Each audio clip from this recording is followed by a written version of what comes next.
What makes the perfect Spider-Man? For over 2 decades of blockbuster cinema, three actors have tried to answer that question. But here's the thing, they weren't just playing the same hero. They were each solving a different piece of the puzzle of who Peter Parker is. This isn't about which Spider-Man is better. It's the story of how three different actors in three distinct eras understood the man beneath the mask. Tobey Maguire gave him pain, Andrew Garfield gave him wit, and Tom Holland gave him heart. Each actor defined their time by perfecting one core pillar of the character. To really get Spider-Man, you have to see what each of them got so right and how the hero's journey is now bringing all those pieces together. So, Section 1, Tobey Maguire, the burden of the hero.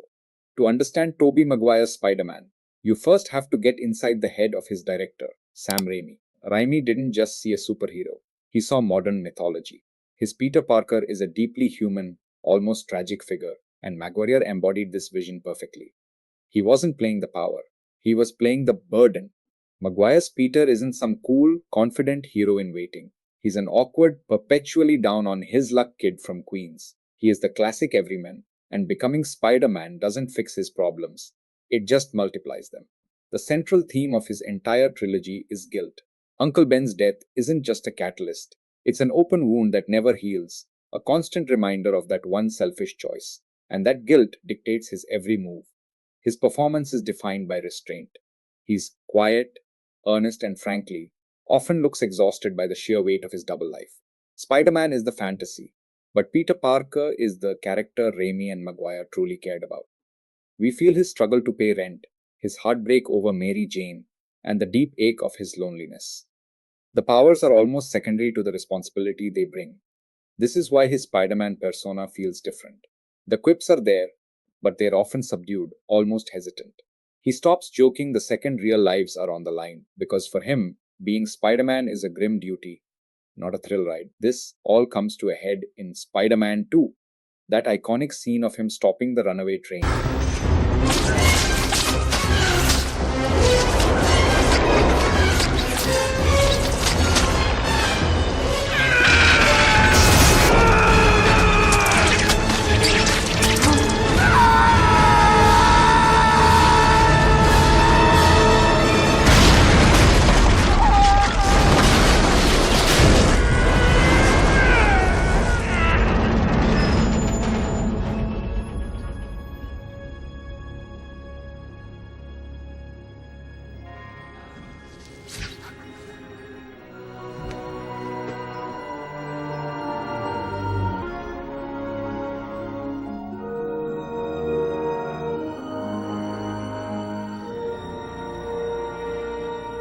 Nice and easy to go down. Slower, gently.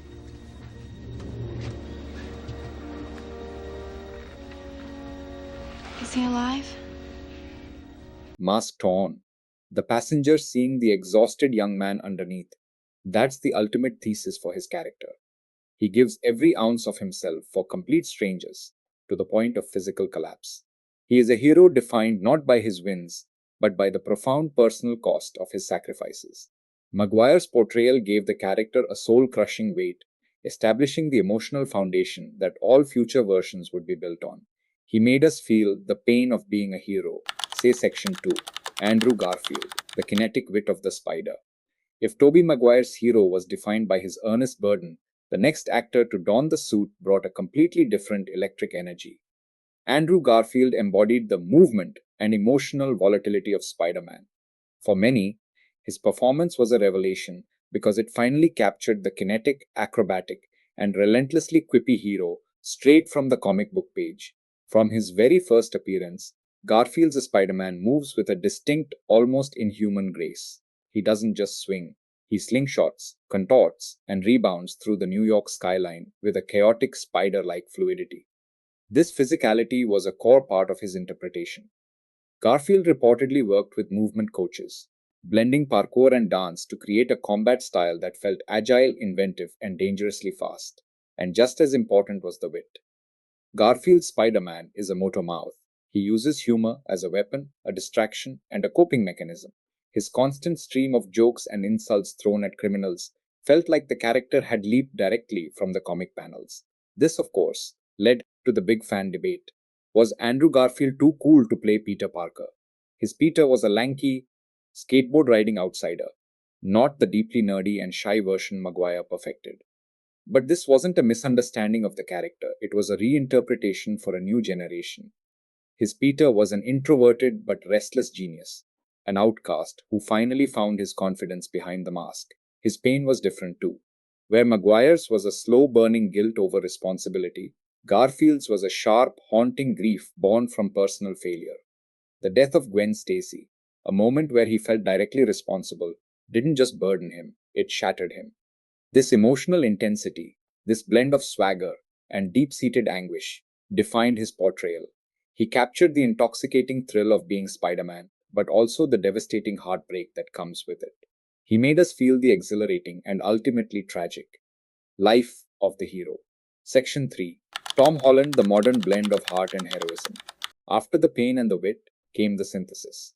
Tom Holland stepped into the role not as a standalone hero, but as a teenager in a world already full of gods and super soldiers. As a result, his version of Spider Man became the ultimate blend of what came before, embodying the modern balance between Peter Parker and Spider Man. From the start, Holland's greatest strength was his genuine youth. He brought back the awkward, nerdy vulnerability of Maguire's Peter, but mixed it with the quippy, high energy charm of Garfield's Spider Man, and he was both the overwhelmed kid and the astonishingly competent hero all at once. His journey across the Marvel Cinematic Universe has been all about gradual growth. A frequent point of discussion among fans was his reliance on Tony Stark. Unlike his predecessors, this Peter Parker wasn't an isolated figure. He had a billionaire mentor, high tech suits, and the Avengers on speed dial. But this wasn't a flaw, it was a modernization of his origin. Instead of a spider bite, instantly teaching him about power and responsibility, Holland's Peter learns these lessons over years, through trial and error. His relationship with Stark was about a young man searching for a father figure, only to realize he had to define himself on his own terms. His entire arc, from Civil War to No Way Home, is about being stripped of his support systems. He loses his mentor, he loses his anonymity, and in the devastating climax of his trilogy, he loses everyone he loves by having them forget he ever existed. He makes the ultimate sacrifice, one that echoes the themes of Maguire's era but on a cosmic scale. This journey transforms him from a hopeful sidekick into a hero forged by immense loss. He is the culmination of both prior interpretations. A hero who has felt the crushing weight of responsibility and the sharp sting of personal grief, all while trying to maintain his heart and humor. At the end of No Way Home, Tom Holland's Peter Parker is more alone than any version we've seen on screen. Everyone he knew and loved no longer remembers him. He is a ghost in his own life, with nothing left but the suit he stitched himself and the promise he made to his Aunt May.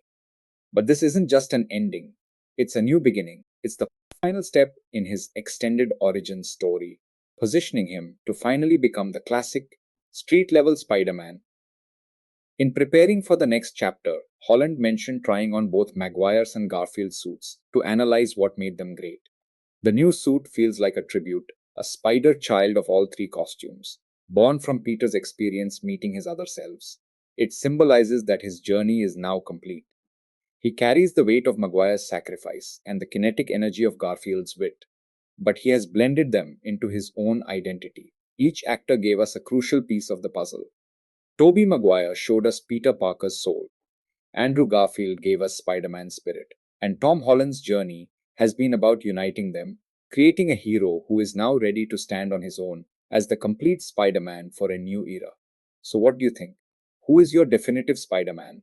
And what are you hoping to see in his next chapter? Let us know in the comments below.